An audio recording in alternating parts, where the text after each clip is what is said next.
definitely that was a very good example. And as what's really impact people's life a lot from pandemic is really everyone has to be homebound and get bored and cannot just go anywhere. And this kind of virtual tour becoming really innovative too, where that you stay home, you still can just have enough entertainment. This is just one of the many examples where that the tourist company are innovating and responding to the pandemic and then serve the need. Yeah. I want to ask you about some other technology. More businesses are using AI, robotics, and other tech like virtual reality. I've tried those virtual reality glasses and took a tour of Italy last week. Has the pandemic accelerated the adoption of these technologies for companies?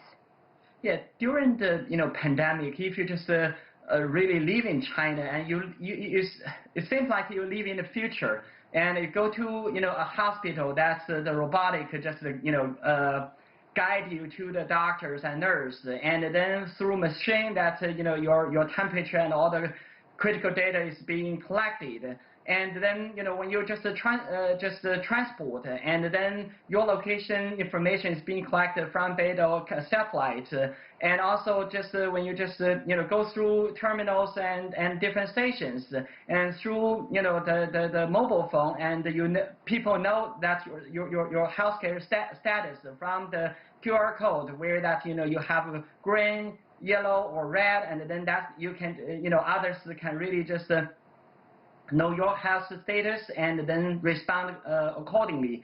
And then from the logistics side, that many of the companies started to just responding to that, using drones and new technologies to just transport food, also transport medicines.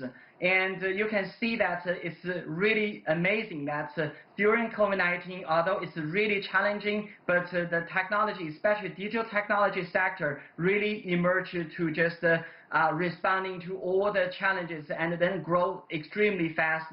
And it's really also prepare a promising path during a post-pandemic time. You mentioned those delivery apps. We know that delivery, food delivery, e-commerce, those industries are booming. But so that's worked. What hasn't worked during the pandemic? Yeah, I think there are a couple of things which still just don't work. And number one is really around the education piece. As you know that China already just have more than just during the COVID-19, more than 200 million more people who just started to enter into the online learning space. But as you know, China's population size and many of the learners or students and who are not able to go to school and still just cannot have their normal education, which definitely is one of the things which is very critical and need to be addressed. And another very interesting part, which also as important, is around the infrastructure side. Although we see tremendous growth and the progress in terms of broadband connectivity around all the different emerging technology which are accelerated in a very high speed, but again with the increasing demand and many of the demands still just in short in terms of the supply.